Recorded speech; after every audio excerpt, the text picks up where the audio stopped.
Hoy empezamos una nueva serie. Es Aprender en Comunidad, sobre comunidades de aprendizaje y práctica, CAPS, que hacemos entre Diseño y Diáspora y Colabora Bora, que cuenta para su desarrollo con el apoyo del programa Vitartes del Departamento de Cultura del Gobierno Vasco. Hemos buscado distintos acercamientos a la idea de comunidad de aprendizaje y práctica, desde cualquier tipología y temática.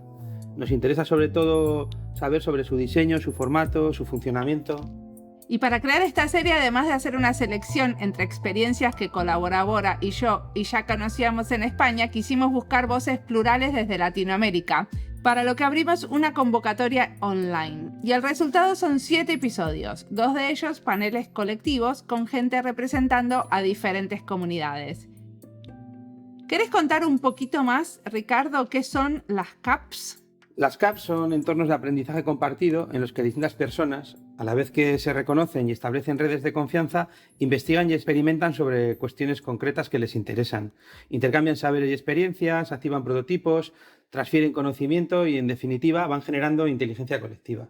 Ok, vamos al episodio de hoy. ¿Por qué quisiste entrevistar a Ignacio y a Elisa? Pues porque el programa en comunidad, la colaboración expandida que desarrollan desde el Instituto Andaluz de Administración Pública, es un gran ejemplo de la potencia que todo esto tiene como dentro de las instituciones públicas.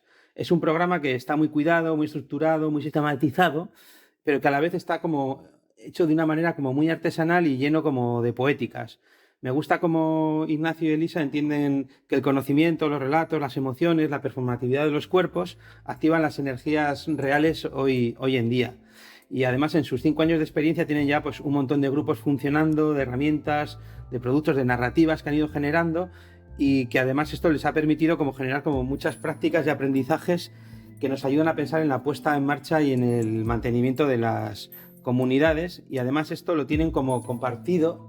A veces esta es la parte que más nos cuesta, ¿no? Como hacemos muchas cosas, pero nos cuesta compartir, y ellos lo tienen compartido de forma muy generosa, de manera abierta, y resulta como algo como muy útil y muy atractivo, ¿no? Para que otros lo puedan replicar. Mi nombre es Mariana Salgado. Mi nombre es Ricardo Amasté. Esto es Diseño y Diáspora.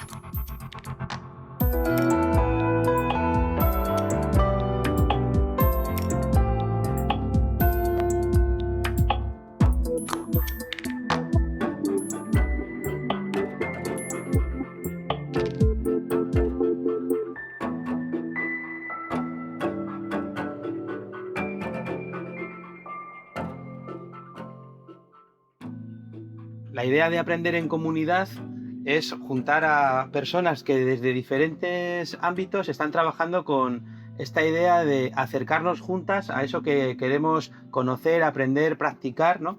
Y lo que queríamos con esta serie es abordar como no una forma ortodoxa de qué es una comunidad de aprendizaje y práctica, sino diferentes maneras de acercarnos a ello, ¿no? Tanto por diferentes tipologías de agentes y comunidades que los ponen en marcha, diferentes formatos de las comunidades. Entonces la idea es que sea como un muestrario lo más diverso posible.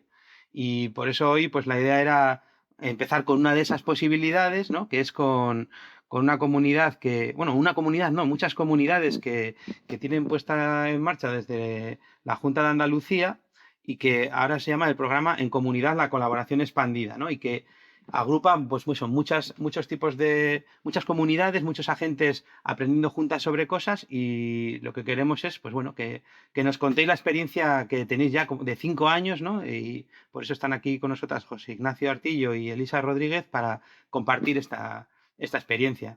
Bueno, pues yo soy Elisa Rodríguez y trabajo en el Instituto Andaluz de Administraciones Públicas. Y bueno, junto con mi compañero pues nos dedicamos a llevar, entre otras cosas, el programa En Comunidad, la colaboración expandida, que se encarga de un programa de comunidades de práctica. Yo soy José Ignacio y con Elisa llevamos el programa. Y me he dedicado todos estos años a cosas parecidas, toda mi vida en realidad en la administración, a temas de procesos colectivos, de procesos de creatividad colectiva, de procesos de aprendizaje colectivo, de construcción significativa de conocimiento, de participación social. Pues desde siempre en la administración y fuera solo he hecho esas cosas o siempre he vuelto a esas cosas de una manera o de otra. ¿Y qué estudiaste? Bueno, yo estudié antropología, historia de América, antropología. ¿Y vos, Elisa? Yo estudié pedagogía. Ah, qué buena combinación. Entonces, ¿cómo es que surgió esto de las comunidades expandidas?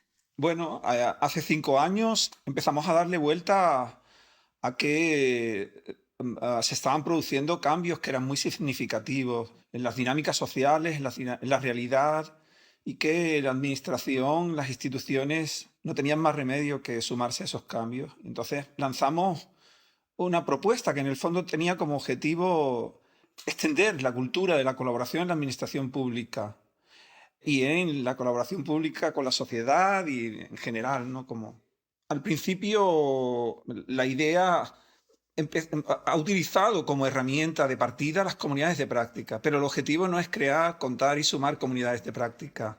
Es solo el instrumento, los laboratorios donde en este momento se están generando recursos, herramientas, vivencias que entendemos, y de ahí el segundo concepto del nombre del programa. El primero es en comunidad, y el segundo es la colaboración expandida, que entendemos que pueden ser replicables, que son virales para ser contagiados y extendidos a otros entornos que no son las propias comunidades de práctica. Entonces de ahí surgió el programa hace unos 5 años.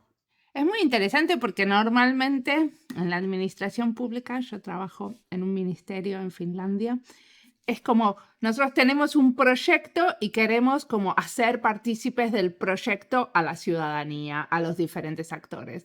Pero esto es muy diferente porque es poner el foco en la colaboración y después bien que salga. Claro, es que el problema es que siempre en la administración se caracteriza por trabajar de una forma muy jerárquica. Entonces queremos que participen los de fuera, pero es que no colaborábamos los de dentro. La idea es precisamente que los de dentro empecemos a dar ejemplo para que puedan colaborar los de fuera. Sí, ahí yo creo que efectivamente, tal como tú decías, el foco es ponerlo en la colaboración como la única manera de abordar la complejidad, el dinamismo, la manera de comportarse la realidad en el mundo de hoy. Y también desde una hipótesis que a veces parece a contracultura dentro de la administración, que es que si se dan las condiciones para que las personas colaboren, incluso dentro de la administración, la tendencia natural del ser humano es a colaborar, siempre. Y en eso es en donde intentamos profundizar cuáles son esas condiciones para que las personas colaboren. Y nos cuentan una historia, como un caso concreto. Miran, estos se juntaron e hicieron tal cosa. Bueno, se nos vienen muchos casos a la cabeza. Hay algunos donde se mezclan cosas muy vivenciales, ¿no? Hay un grupo de personas, nosotros al programa lo subtitulamos un poco también la fuerza de los iguales, la fuerza y el saber de los iguales. En una provincia hay un grupo de personas que trabajan alrededor de residencias de mayores, de personas mayores. Estas personas en pleno COVID están viviendo una situación conflictiva y contradictoria y con mucha carga laboral. Son personas de distintas disciplinas, psicólogos, psicólogas, trabajadores sociales, incluso un médico forense, que trabajan en estas residencias. En esa situación contradictoria deciden por lo pronto agruparse, flexibilizar esas disciplinas y flexibilizar esa diferencia también de instituciones que estaban alrededor de esas residencias, agruparse para compartir saberes. Y entonces identifican un foco de trabajo, lo que nosotros llamamos el tema generador. El tema generador es el tema que activa el proceso de conversación, el tema de diálogo. Ellos identifican un tema generador. Identificaron que las personas que estaban en las residencias en esos momentos no tenían posibilidad de acceder a un protocolo de voluntades anticipadas, como existe en los hospitales. Había muchas personas que entran en situaciones pues, de demencia o de Alzheimer o de lo que sea, y la familia no sabe, y los profesionales no saben con qué protocolo trabajar con ellas, cómo actuar, de qué tipo de voluntades tenía esa persona y cómo trabajarla. Esto se acentúa porque una de las personas que activa el proceso de diálogo para compartir saberes y construir un espacio de apoyo mutuo, una de esas personas en ese tiempo tiene a su madre ingresada su madre sufre un deterioro potente y hay un debate en la familia y con los médicos sobre si usar con la madre una sonda nasogástrica. Yo no conozco muchos términos médicos, pero por lo que le oímos a ella entiendo más o menos lo que puede ser. Y entonces acentúan el trabajo de reflexión y de debate compartido para ver qué hubiera dicho la madre, si se lo hubiera podido preguntar, porque había contradicciones médicas, contraindicaciones médicas, había... Total, que la comunidad de práctica se pone a elaborar ese protocolo de voluntades anticipadas, de cómo pueden dejar registrados las personas de las residencias, cómo quieren ser tratados en caso de deterioros cognitivos, etc. La comunidad empieza a elaborar el protocolo compartiendo saberes, compartiendo buenas prácticas, y cuando terminan el proceso identifican que en toda España no existe nada parecido y con el protocolo elaborado empiezan a expandir esa experiencia, tanto el proceso como el contenido, a otros entornos de residencias, tanto de Andalucía como de otros sitios, de manera que el proceso que ellos inician se convierte en un sujeto creador y generador de redes que se activan a partir de eso, ¿no? Para nosotros es bonita, es emocionante esta historia, fue muy útil y mantiene todas las claves de lo que entendemos que son procesos sociales de construcción de conocimiento en la actualidad, que permiten agregaciones, desagregaciones, exploración de sentidos propios, construcción de sentidos propios con otras personas, etc., ¿no? ¿Y cuál fue el rol de ustedes ahí? Bueno, pues nosotros estamos en todo el proceso asesorando desde el primer momento. Aparte de que les ofrecemos la metodología, una metodología que se ha establecido y una serie de herramientas y recursos para en cualquier momento que lo necesiten. En ese acompañamiento, yo me estaba acordando ahora, no sé si habéis visto, por no hacerlo todo tan metodológico y tan formalizado, ¿no? Pero no sé si habéis visto la película El sol del membrillo. Es una película muy especial, ¿no?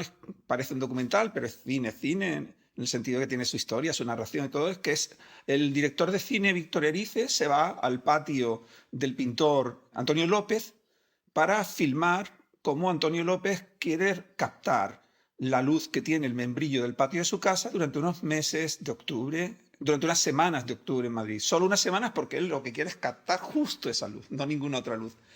Y el Víctor Erice se mete allí con las cámaras y va filmando un día detrás de otro el combate del hombre para apresar la luz.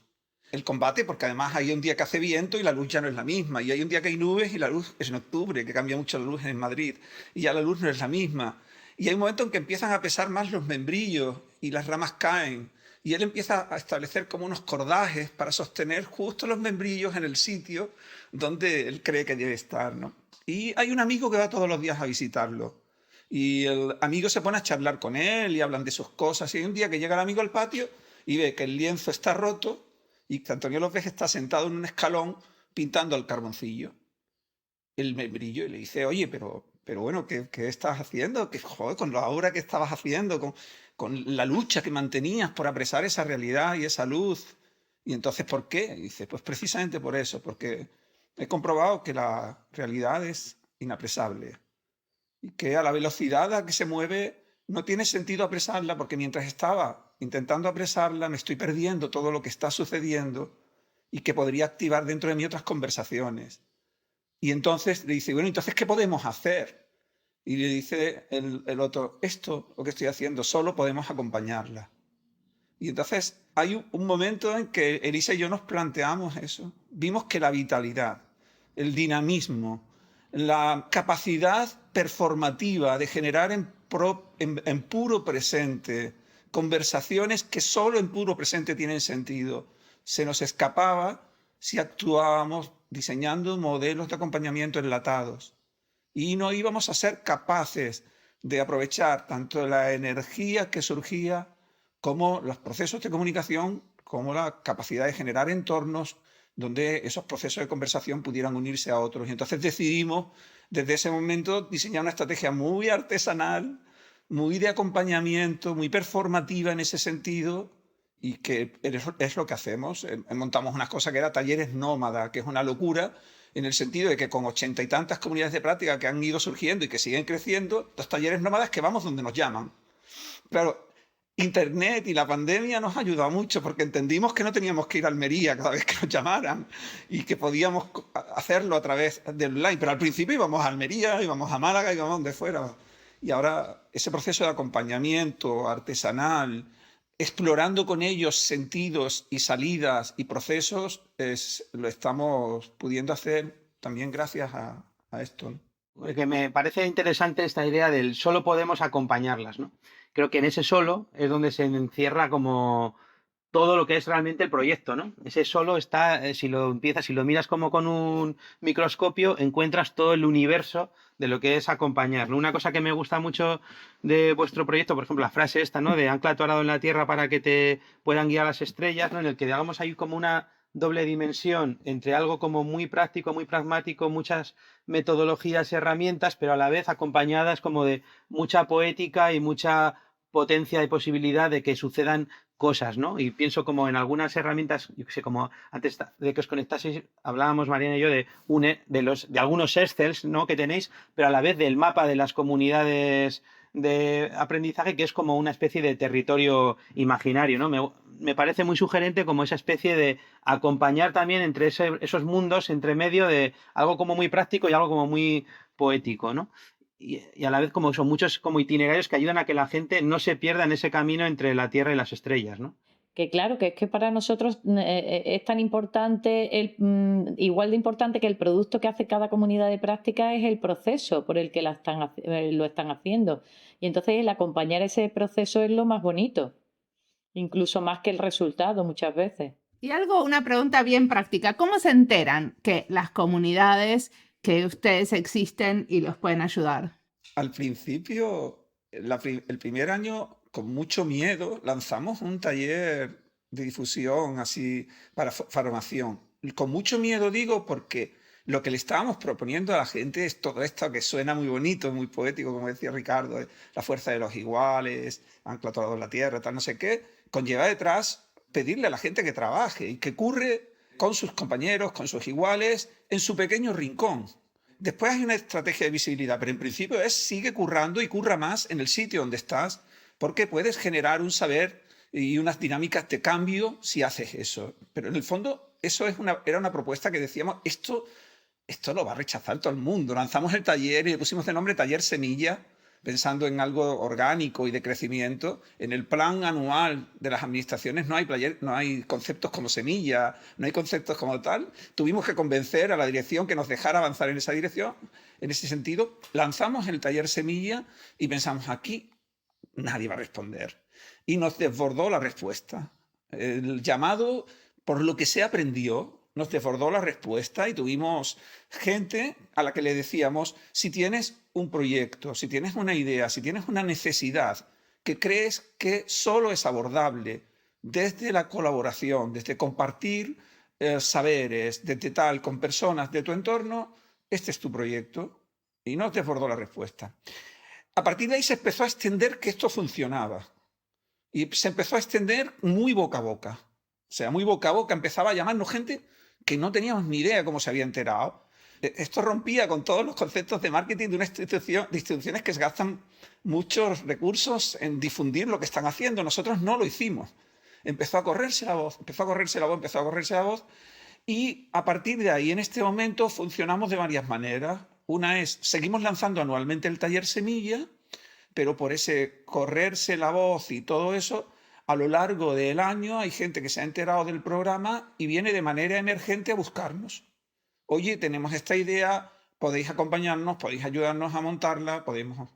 Entonces, un poco ese es el funcionamiento, ¿no? A ver, me voy a poner un poco como en mala, ¿no? Pero si yo le tengo que decir a mi jefe, escúchame, quiero armar una plataforma de colaboración donde la gente aprenda de pares. Y él me va a decir enseguida, ok, ¿cuál es el beneficio para nosotros? Es que esa es una de las características del programa, que tienen que tener el respaldo de sus superiores y tiene que estar alineado, esa necesidad tiene que estar alineada con la organización, precisamente para que no sea algo que sea un producto que después no valga para nada y se meta en un cajón, sino que tenga su utilidad. Entonces es algo imprescindible que el respaldo de los superiores esté ahí, que la organización esté de acuerdo con ese trabajo que se va a hacer. Ese concepto lo explica muy bien José Ignacio porque le llamamos la intencionalidad compartida y es esencial para nosotros y es una de las cosas que más queremos trabajar porque es una de las debilidades del programa en algunos momentos. Sí, y yo creo también, eso que ha dicho Elisa es clave, y yo creo también, es algo que me parece que en algún mensaje que intercambiamos preparando esto, se lo comentaba a Ricardo o a los dos, lo comentaba a los dos, claro. No creo que el concepto clave sea el de aprendizaje. No creo, y eso es importante también. Yo creo que hay un error cuando se está poniendo el énfasis en las comunidades en este momento en el aprendizaje. Yo creo que eso es un concepto que responde a un contexto antiguo, en donde era necesario conceptualizar y establecer en un marco académico e incluso institucional acotado los procesos que se generaban. Yo creo que ya hemos comprobado que es poliédrico, que las dimensiones en las que se mueve un grupo que se está activando son varias, son al menos 5 o 6 dimensiones, que la comunidad pasa en su itinerario por las 5 o 6 dimensiones en muchos momentos y solo una de ellas es el aprendizaje. La comunidad en un momento determinado es sujeto de innovación, sujeto de cambios y está atravesando esa dimensión de innovación, de cambio. Entonces yo creo que necesitamos un concepto distinto al de aprendizaje que nos haga poderla acompañar desde la idea de proceso y desde la idea de sistema y de actores de un sistema. La de aprendizaje no nos ayuda a eso. Yo creo que hay un concepto que nosotros nos sentimos más cómodos cuando hablamos de entornos colectivos, de construcción de conocimiento y de sentido. Y ese concepto que apela a la construcción y a la construcción colectiva y al conocimiento y no al aprendizaje es más amplio y refleja mejor los procesos de grupos de esta naturaleza. Entonces creo que también, cara a lo que preguntaba Mariana, y por eso lo había dicho, creo que en ese sentido las comunidades en su negociación con los jefes no están hablando de vamos a juntarnos para aprender. No conozco casi ninguna comunidad donde la gente se haya juntado para aprender. Se ha juntado para construir colectivamente un conocimiento útil que le da sentido, que modifica cosas y que innova cosas. Como consecuencia de eso se aprende mucho.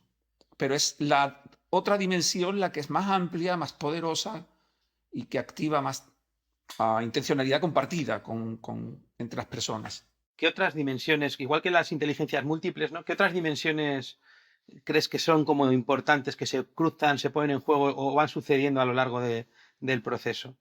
Bueno, yo creo que la innovación es una dimensión.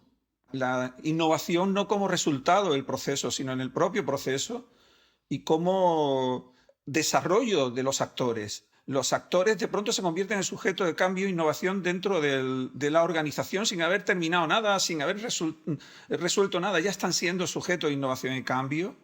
La gestión del conocimiento, y que todas están relacionadas, o sea, porque no hay procesos de innovación sin gestión del conocimiento, sin alguna dimensión de la gestión. La gestión del conocimiento, la innovación, el aprendizaje. Los aspectos más relacionales o la parte de empoderamiento, ese tipo de cosas, ¿también las metéis ahí como en esas? Absolutamente, absolutamente. O sea, se están generando sujetos colectivos que son referentes en saberes, en determinadas cuestiones, y que un elemento fundamental de las comunidades de práctica es que son diferentes a los grupos de trabajo y todo eso porque se produce una dinámica horizontal de autoorganización que las empodera, que distribuye poder internamente en la comunidad, que no sucede en un grupo o una comisión de trabajo, y en la relación de la comunidad con el entorno, redistribuye dinámicas de poder. Incluso en la dimensión personal, porque nosotros siempre lo contamos, que nos llama mucho la atención cuando a lo mejor hemos ido y nos ocurrió con una persona, concretamente un administrativo, en una comunidad de práctica, porque nos decía, es que es la primera vez que alguien me pregunta y yo doy mi opinión sobre esto, cuando era una de las personas que más conocía sobre ese tema y jamás le habían preguntado. Entonces, ese empoderamiento se da incluso a nivel personal. A mí hay una parte de la que habláis en las lecciones aprendidas que me parece que tiene que ver con esto, ¿no? Es como la experiencia de las personas, ¿no? Que creo que tiene que ver con lo que hablabas ahora, ¿no? La experiencia de las personas que es la base del proceso de la construcción del nuevo conocimiento, ¿no? Que realmente el nuevo conocimiento no sale de que tú lo lleves en una mochila y lo saques, sino que se produce en la conversación con los demás y en la puesta en valor de todo el conjunto de la gente que está en la comunidad, ¿no? Yo creo que ahí, por eso en esta área de comunidad de aprendizaje, a nosotros donde más ponemos el peso es en la parte de comunidad, ¿no? Que es lo que tú construyes, es comunidades, es gente que se reconoce como pares, y creo que eso también dentro de la administración pública me parece algo como súper interesante, ¿no? Porque desde fuera vemos la administración cada vez como algo más burocratizado, con gente que no está implicada y tal, y yo creo que este programa demuestra lo contrario, pero a la vez hace que las personas que tienen esa vocación dentro de la administración se vean dentro y se reconozcan y puedan interactuar, ¿no? Absolutamente, o sea, yo creo que el gran desafío, hablo de la administración, pero yo creo que también socialmente, no tiene que ver con una innovación que es un conocimiento nuevo, sino con la organización de un saber que ya existe, que está distribuido, que está diseminado, desterritorializado y que es un saber que hay que poner en conversación, organizarlo y ponerlo en conversación con el nuevo contexto. No, no necesitamos para cambiar el modelo de planeta tanto hallazgos de innovación ecológica como un cambio cultural. Y el cambio cultural depende de los saberes de las personas y de la experiencia de las personas. El énfasis que se está poniendo en materia de innovación es una manera de seguir ahondando en la misma herida, en el fondo. Se trata de la organización, redistribución del saber, de los iguales, de la gente común, de la gente sencilla, que es lo que produce cambios culturales y sistémicos. Y esa es la lucha de las comunidades de práctica, organizar el saber que ya existe, a organizarlo en conversación, producir sentidos nuevos. Es más importante la producción de sentidos y la exploración de sentidos nuevos que la... y esa era la otra dimensión que decía antes. Hay una dimensión estratégica. Y esa dimensión estratégica tiene que ver con la exploración de sentidos nuevos a partir de las interconexiones entre lo leve, entre lo pequeño, entre la gente, explorando sentidos nuevos dentro de la organización. O sea, entiendo que hay como un efecto que se tiene que notar mucho sobre las personas que participan y sobre... Pero ¿notáis ese efecto sobre la propia administración? ¿Creéis que está teniendo impacto en cómo la administración, nombrarla así como un entre no, abstracto, pero que no lo es, ¿no? O sea, que esa especie de nuevos sentidos los vais notando que impregnan a la Junta de Andalucía en este caso. ¿O no? ¿O no es para tanto? ¿No? No hay que tener tanta expectativa. Se va notando, pero muy lentamente. Cuesta mucho trabajo porque es otra forma de funcionar totalmente distinta. Es otra cultura, no es simplemente cambiar de un día para otro. La forma de trabajar es difícil. La administración está acostumbrada a la jerarquía y a los compartimentos estancos. O sea, yo llevo mi parcelita y esta es la mía y tú llevas la tuya. Entonces, llegar a esa coordinación, a esa colaboración está costando, pero yo creo que sí está avanzando. Lo que pasa es que va lentamente, claro, pero yo creo que sí vamos en buena dirección y que es normal que vaya lento, es un cambio muy radical. Una pregunta práctica. Yo siempre tengo mis preguntas prácticas. O sea, ustedes, por un lado, definen que estas comunidades son gente que trabaja de forma voluntaria. Pero por otro lado, ustedes están apoyando a muchas de estas comunidades que surgen y se organizan adentro de organizaciones públicas, adentro de la administración pública. Entonces, ¿cómo es? También si aparece un grupo de amigos que no tienen nada que ver con la administración pública, ¿lo apoyan o tienen como una agenda que es apoyar a comunidades que tienen un pie en la administración pública? A ver, nuestro sueño es que no haya límites en la expansión. Es más, es imposible establecer límites para la resolución de problemas complejos.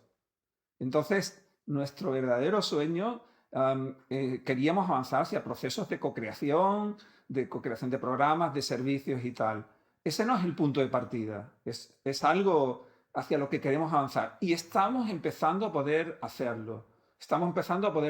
Desde el principio hicimos algo que no se entendía muy bien. Decían, esto es un lío, esto va a ser un lío, pero a nosotros nos dio igual, que era, vamos a apoyar procesos donde haya solo una persona de la administración pública y el resto que no lo sean. Dijimos que era la manera de empezar y lo hacemos Por ejemplo, hay un programa de intervención en zonas marginales, en zonas de actuación preferente, en una provincia de Andalucía, que nos vino la demanda más bien de la sociedad civil.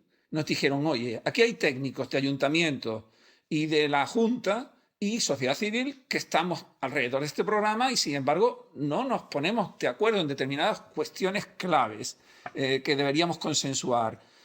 ¿Podríamos tener cabida dentro de vuestro programa? Y entonces les dijimos sí. Incorporamos y montamos una comunidad de práctica mixta, donde hay una persona de la Administración de la Junta de Andalucía, la sociedad civil y personas de ayuntamientos.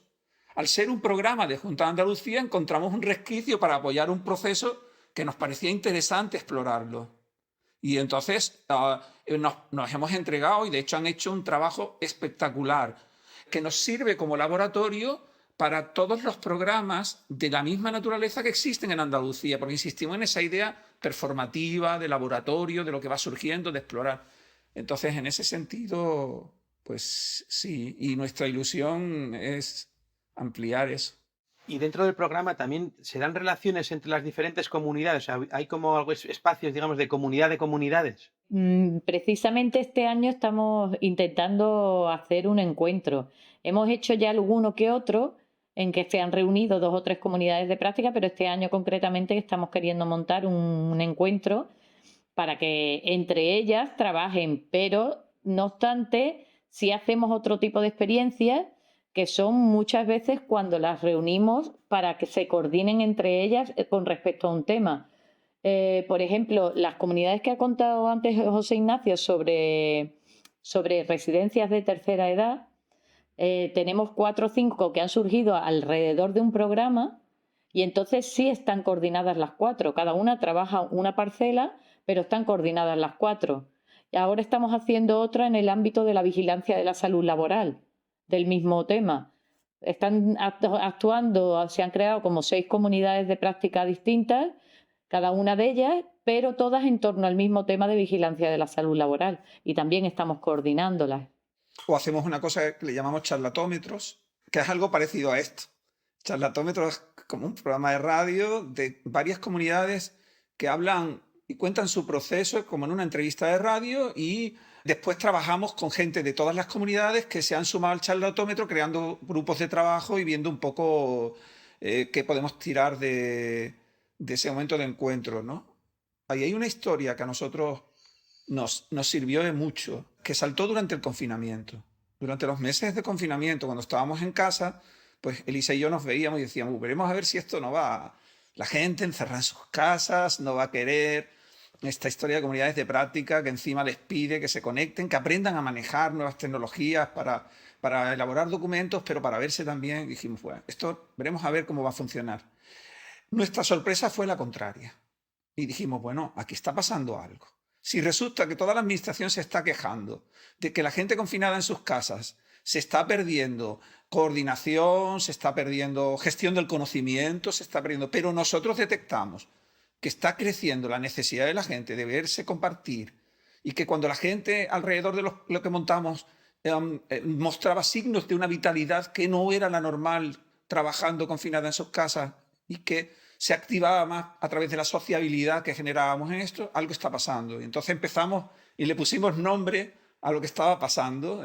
Entendíamos que la pauta que conectaba normalmente a las personas en la administración, la visible, era la estructura orgánica, la normativa, la jerarquía, el jefe, el despacho, cuando iba la gente a la administración. Pero detectamos que durante el confinamiento había surgido una nueva pauta, que era la invisible y que daba signos de vitalidad donde no la había. Y esa nueva pauta, esa pauta invisible que conecta, tenía que ver con el intercambio, 1, de relatos, de narrativas, 2, con el intercambio de emociones, 3, con el intercambio de saberes. Y entonces le pusimos de nombre la pauta invisible que conecta a ese flujo que demostraba la vitalidad de las instituciones en unos planos donde hasta ahora no se había investigado esa vitalidad. Y eso nos sirvió para, acabado el confinamiento, poder decir cosas que antes las decíamos un poco a escondidas y que la podíamos decir con claridad, decir a la gente, señores, su organización, su unidad, su servicio no funciona porque no cuidan ustedes la pauta invisible que conecta.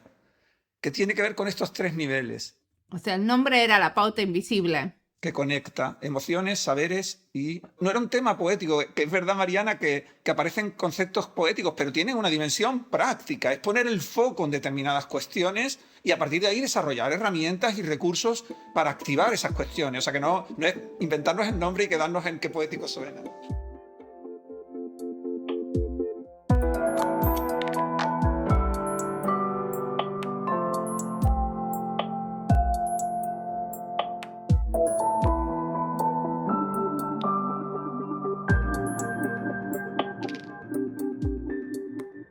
Esta entrevista es parte de las listas Diseño y Gobierno, España y Diseño, Aprender en Comunidad. Esta es nuestra nueva lista y esperamos, como siempre, empezarla con ganas con esta serie y de a poco ir enriqueciéndola. De esto del acompañamiento hablamos en varios episodios antes, y como siento que lo único que hago en mi trabajo es esto de acompañar, lo que ellos proponen y cómo lo explica me da una confirmación de algunas cosas que creo. Una es esta de que es un trabajo sumamente artesanal y que si bien durante años me la pasé enseñando métodos y documentando métodos de trabajo, la tarea que hacemos tiene un costado inapresable que no es fácil de explicar. Esa estrategia artesanal de acompañamiento tiene más de estar atento que de manejar muchos métodos. ¿Cómo te toca a vos, Ricardo, esto del acompañamiento? Pues en Colaborabora nos dedicamos a diseñar entornos y procesos, situaciones colaborativas, pero además, sobre todo, nos dedicamos a facilitarlas, a acompañarlas, a poner las condiciones para que las comunidades y los procesos los desarrollen como las propias implicadas, ¿no? En nuestro trabajo hay mucho que tiene que ver con atender lo relacional, las cosas que son como invisibles, las tecnologías blandas, los cuidados. Hay mucho que hacer para que las cosas funcionen como de manera adaptativa, ¿no? Como estar todo el rato como con la escucha permanente y sosteniendo los procesos. Todo eso, al final, es lo que nosotros entendemos que también es diseño y que además se diseña, ¿no? Hay que diseñarlo. Totalmente. Sigamos escuchando.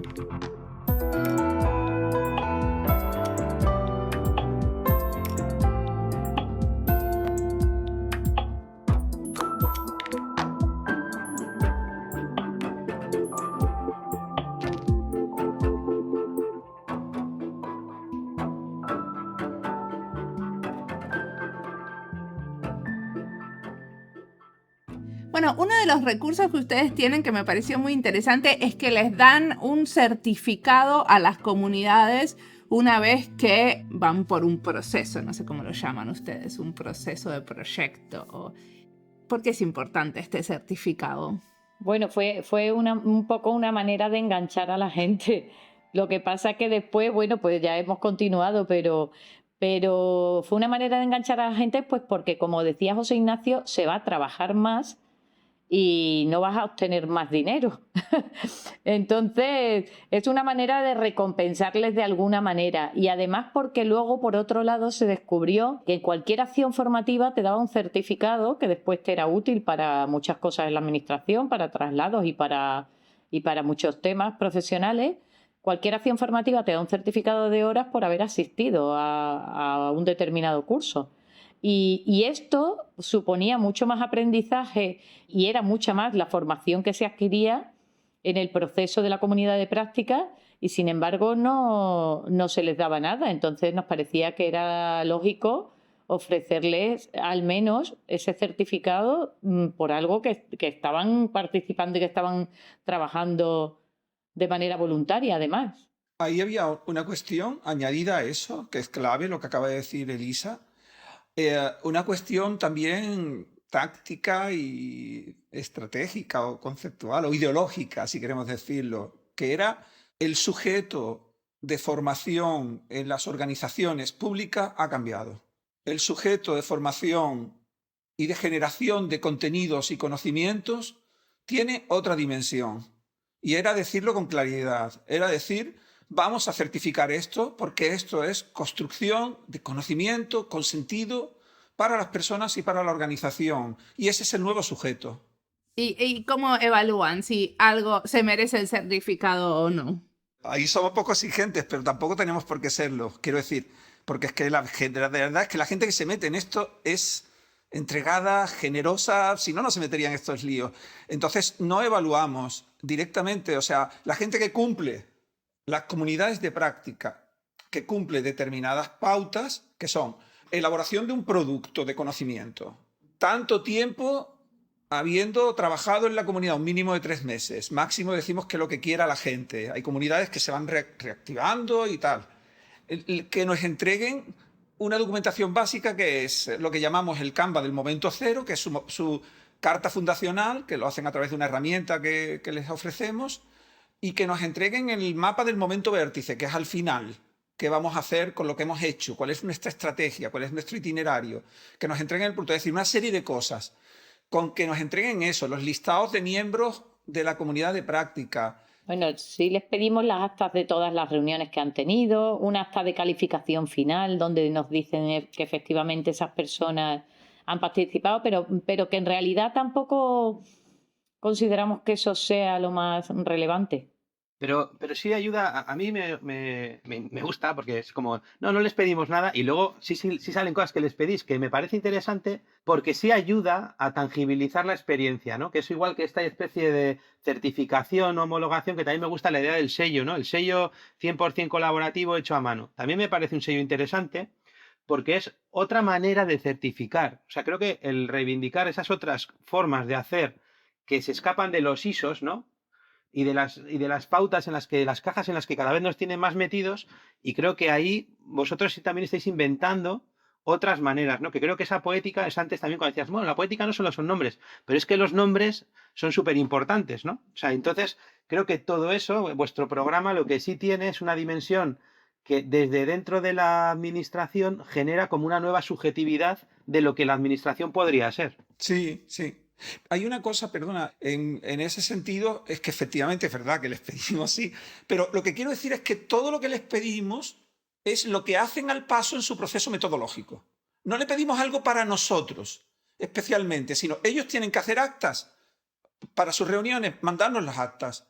Ellos tienen que hacer una carta fundacional de la comunidad, mandarnos la carta fundacional, pero no le pedimos algo específico, distinto a lo que no harían con su proceso, a lo largo de su proceso, de su itinerario. Para mí esto tiene como un montón de diseño. ¿Ustedes también lo consideran diseño? Todo esto que armaron y cómo lo armaron y las reglas. Y, por ejemplo, cuando yo veía ese Excel maravilloso que tienen donde dice, bueno, la comunidad hace esto y nosotros lo acompañamos de esta manera. La comunidad ahora está en este pasito y nosotros hacemos esto. ¿Ustedes también lo ven como diseño o soy yo porque tengo un bias? Nosotros lo vemos todo como diseño hasta el punto de que nuestras reuniones normalmente le llamamos codiseño.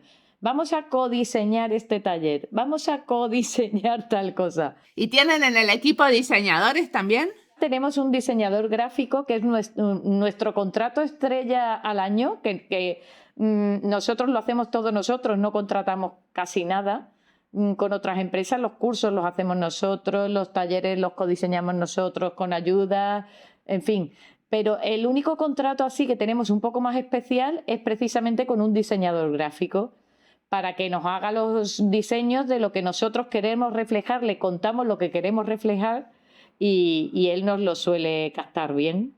Hay un proceso que dice Elisa que es absoluto, de codiseño. De hecho, la parte expandida, cuando de pronto expandimos herramientas o recursos, la clave no es que llevamos recursos a una unidad o programa de la administración que no es la comunidad, sino que nos hibridamos en el proceso de codiseño con ellos para que el aprendizaje tenga que ver con esa hibridación.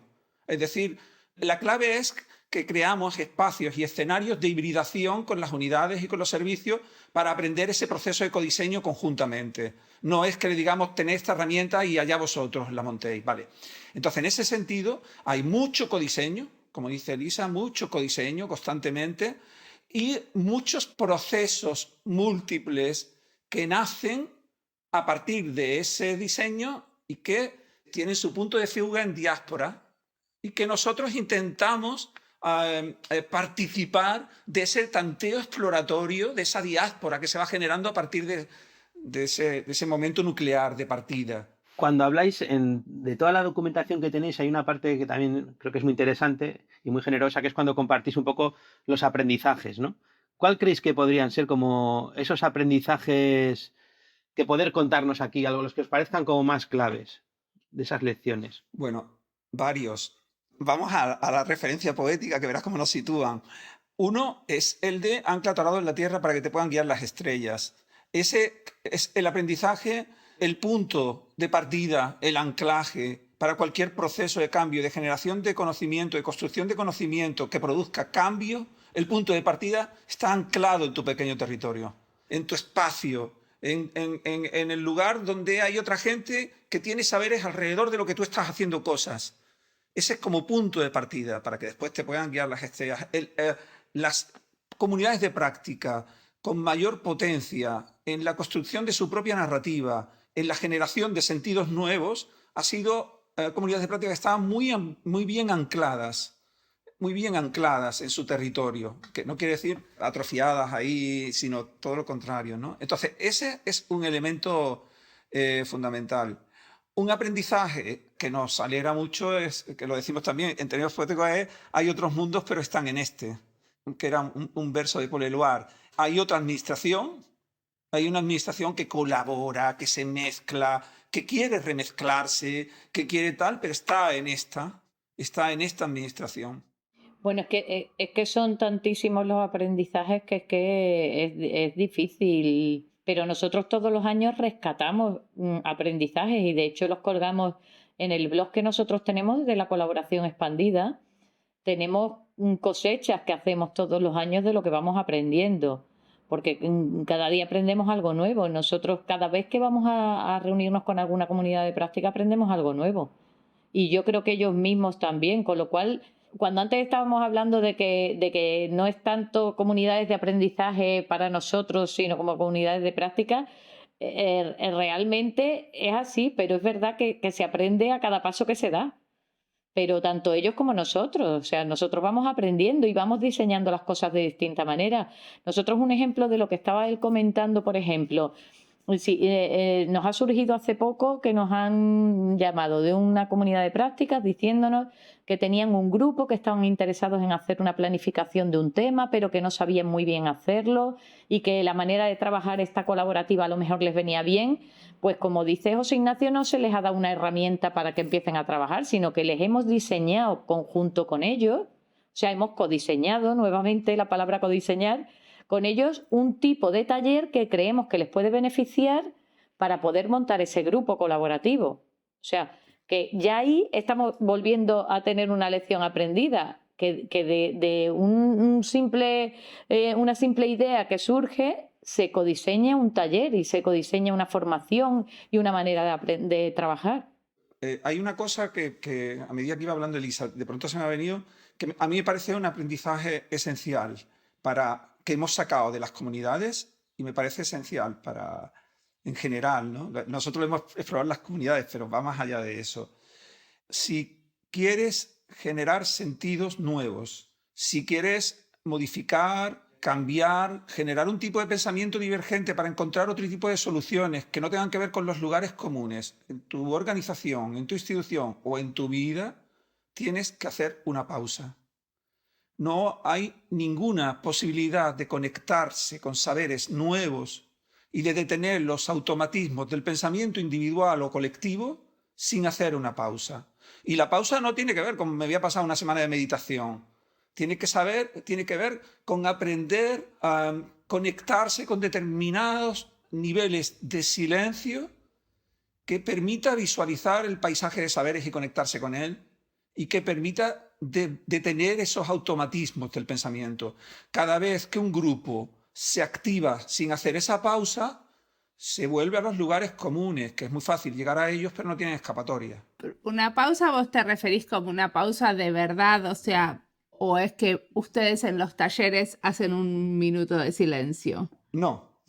Eso también. Pero mira, estamos hablando, te voy a poner el ejemplo, eso también a veces y en algunos talleres. No, si hay algo que puede caracterizar metodológicamente el proceso de construcción de conocimiento de las comunidades, es que hemos introducido 3 o 4 momentos de pausa en el proceso de un grupo.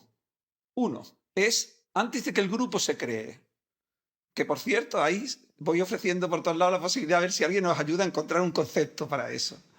Cuando hay personas, cuando alguien se ha activado el tema generador y dice, bueno, nos gustaría hacer esto en esta institución y quiere compartir con compañeros lo que quiere hacer, hay un momento que nosotros le llamamos el momento precero. Ese momento precero son todas las conversaciones que se abren para desmontar estereotipos, prejuicios, es decir, para preparar el campo antes de ararlo y sembrar. Voy a quitar esta piedra, este antiguo matojo de aquella experiencia que tuvo este grupo acerca de la colaboración y que fracasó. Voy a intentar resignificar. Bueno, eso es una pausa. Es darnos tiempos para abrir conversaciones significativas que ayuden a entender la dimensión en la que nos vamos a mover. Esa es la primera pausa. La segunda es antes, cuando el grupo ya ha dicho, estas 15 personas queremos, nos hemos enterado y queremos, antes de empezar a actuar, lo que llamamos el momento cero. Y el momento cero es ese espacio fuera del tiempo en que el grupo habla de las cosas que después no se van a hablar cuando estés actuando, en qué lenguaje vamos a comunicarnos, cómo queremos cuidarnos, qué espero del grupo, qué aportaciones, qué me molesta a mí de un proceso de trabajo grupal y que prefiero que salga ahora, que salga a mitad de camino y perjudique el proceso. Bueno, son una serie de compromisos de carta fundacional que tiene que ver con lo relacional, con lo humano y con la identificación de los saberes que existen en el grupo y el valor que aportan. Esa pausa para conectar con saberes reales. Hay una tercera pausa que introducimos, que es a mitad de camino, que le llamamos el momento Itaca. Eso puede surgir en cualquier momento. Y es una pausa para poner en valor lo que a mitad de camino se ha hecho y ha quedado invisibilizado. A mitad de camino, cuando el grupo se ha puesto a tope, aunque haya hecho la pausa, si se mete en faena directamente, está solamente pendiente del producto que está elaborando. Y hay un montón de elementos que están haciendo que eso sea posible y que hacerlo visible. Ese momento Itaca, tenemos un tablero para trabajar ese momento Itaca, bueno, en fin. La última es una pausa que la debemos a Elisa, que le llamó el momento vértice. Y el momento vértice es cuando la comunidad de práctica ha terminado y ahora tiene que reconstruir su narrativa y su mapa. Es decir, no pone el producto en juego inmediatamente, sino que genera un espacio, una pausa para conectarse con lo que fue al principio, para conectarse. Bueno, entendemos que esas pausas que metodológicamente están ahí, todo eso es esencial en todos los grupos si queremos verdaderamente avanzar hacia contenidos nuevos, conceptos nuevos que se adapten a los cambios que se están produciendo y que tengan un significado distinto a los automatismos de siempre. A mí una cosa que me parece muy interesante también de vuestro modelo es que genera muchas comunidades autogestionadas, pero que la autogestión no es como algo que cae del cielo, sino que es algo que se construye, ¿no? Y aprender a cómo autogestionarse es algo muy complejo. Además, dentro de la administración donde todo está tan burocratizado y tan pautado, pero en general en la vida donde nos han aprendido a ser todas como muy dependientes, ¿no? Entonces, sí me gusta como toda la parte que hay como de enseñar a que los grupos se autogestionen, ¿no? Y todo lo que tiene que ver con la parte de gestionar las expectativas, la distribución de los roles, el cómo se va a hacer la dinamización. Creo que también esas son cosas que vosotros les enseñáis a que el grupo pueda como aprenderlo para poder ejercerlo y autogestionarse, ¿no? Claro, es que todo eso forma parte del momento cero. Todo eso lo determinan ellos en esa pausa del momento cero. Y nosotros le ayudamos en ese proceso, claro, hacemos talleres para enseñarles a dinamizar, para herramientas, para que se distribuyan los roles. Nosotros vamos ayudándoles en lo que nos vayan pidiendo. Si lo sabemos, bien, y si no lo sabemos, lo aprendemos con ellos y lo experimentamos con ellos.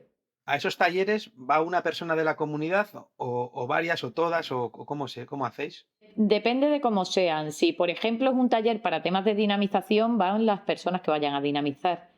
Pero si, por ejemplo, una comunidad, como nos ha pasado, como ha sido el caso, era una comunidad en la que las personas que participaban tenían pocas habilidades digitales básicas de herramientas y demás, y nos pidieron ayuda en ese sentido, pues montamos un taller de herramientas básicas digitales para esa comunidad de práctica y para otra que estaba en la misma situación. Ahí es muy interesante, Ricardo, en lo que comentabas antes, es muy interesante en el tema de la copropiedad y la autoorganización, entender y hacer entender que la copropiedad y la autoorganización no es una conquista que se obtiene por crear una comunidad de práctica, sino es un proceso. Es un proceso que nunca está terminado, que hay que estar cuidándolo constantemente a lo largo de toda la vida de la comunidad de práctica. Hay un error en muchos grupos de trabajo colaborativo y comunidades, y en las nuestras también, que es entender que es algo que se ha conquistado desde el momento que... No, es un proceso, hay que cultivarlo, hay que cuidarlo, hay que medirlo. Y si queremos leer o escuchar, o qué cosas los inspiran a ustedes que les quieren recomendar a nuestros escuchas. Por ejemplo, hay un libro que leí hace años y que me marcó mucho, que es La convivencialidad, de Ivan Illich. Y a mí es un libro que me parece muy interesante porque hablaba de cosas hace años que ahora cobran mucho sentido y que tienen valor, ¿no? Hay lecturas, en esto, es que suena uno muy pedante cuando habla de estas cosas, pero a mí me parece que leer a Pierre Bourdieu y todo lo que habla sobre el hábitus ayuda mucho, que leer a Derrida ayuda mucho, pero bueno, esos son ya rollos. Y no, en cine, a mí hay una película que me gustó mucho porque siendo muy dramática, tiene un final muy bonito en el sentido de resistencia y de tal, que es Hoy empieza todo. Una película de Tavernier que es muy dura, pero donde al final hoy empieza todo. Hoy empieza todo otra vez, a pesar de que estamos tocados, de que estamos... Perfecto. ¿Y en el futuro, hacia dónde quieren ir con todo esto? Hombre, lo ideal sería que la administración trabajase siempre así. Eso sería la situación ideal, que todo el mundo en la administración pudiese trabajar de manera colaborativa, porque es que es mucho más enriquecedor que trabajar cada uno individualmente. Con lo cual, para mí la situación ideal sería que todo el mundo trabajase en ese sentido, colaborando y coordinándose. Porque de hecho creo que es el error y es lo único que falla la administración. Porque por lo demás, creo que todo sería mucho mejor, pero no con comunidades de práctica, sino con cualquier tipo de grupo de trabajo colaborativo. Lo de las comunidades de práctica es algo que está abriendo un poco el camino. Yo también lo creo, que en general la colaboración, pero dentro de la administración y con el exterior y con incorporarnos a una vida, a una sociedad más dinámica, por utilidad y también por dignificar y por...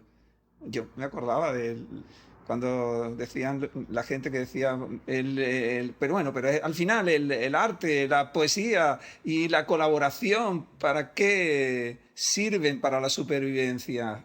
Y al final dices, bueno, el arte, la poesía, la colaboración dignifican nuestra condición de supervivientes. Y creo que la administración también se dignifica y dignifica a las personas como supervivientes a partir de esa parte humana de la construcción de relaciones, formar parte de ese tejido de relaciones, ¿no? Entonces, en ese sentido, el futuro como más ideal sería ese. Buenísimo, muchísimas gracias por la entrevista.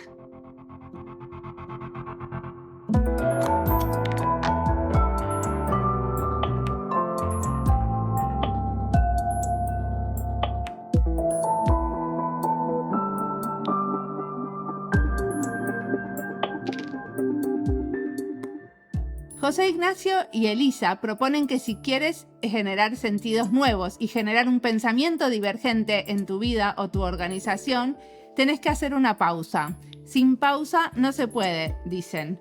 Tenemos que aprender a conectarnos con determinados niveles de silencio para detener los automatismos del pensamiento. Entre los diseñadores tenemos varias ceremonias. Una de ellas es las retrospectivas, para pensar lo que pasó.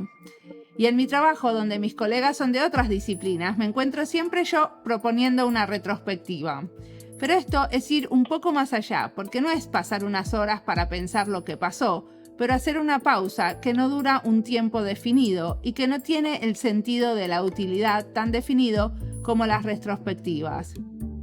¿Qué te parece a vos? Para nosotros, poder parar, como tomarnos el tiempo, es como una de nuestras principales preocupaciones, ¿no? Casi una obsesión, incluso una tara, una dolencia organizacional, porque nosotros en Colaborabora hablamos mucho de los cuidados, de la sostenibilidad, pero es algo que tenemos como sin resolver y que nos pesa, ¿no? Porque vivimos como en un continuum de proyectos, de entregas, de fases, o sea, la inmediatez nos tiene atrapadas y nos queda muy poco tiempo como para ordenar lo que vamos haciendo, para compartirlo como nos gustaría, para reflexionar, para coger distancia o simplemente para parar sin más, ¿no? Para poder estar como disfrutando de la pausa. Justo estos días he estado participando en un seminario que se titulaba Pensar la espera, con gente como de sociología, de antropología, de arte, de ciencias ambientales, y hemos estado hablando sobre distintas formas y ámbitos de la espera, ¿no? De la pausa, del retraso, la demora, el aguardar, y bueno, la verdad es que es un temazo. Como siempre, la música del podcast es de Antonio Zimmerman. El diseño de sonido es de Julián Pereira. Este podcast está publicado con licencia creativa común con atribuciones. Esto fue Diseño y Diáspora. Pueden seguirnos en nuestras redes sociales, en YouTube, Instagram y Twitter, o visitar nuestra página web diseñoydiaspora.org. No olviden recomendarnos y recomendar nuestros libros. Nos escuchamos en la próxima.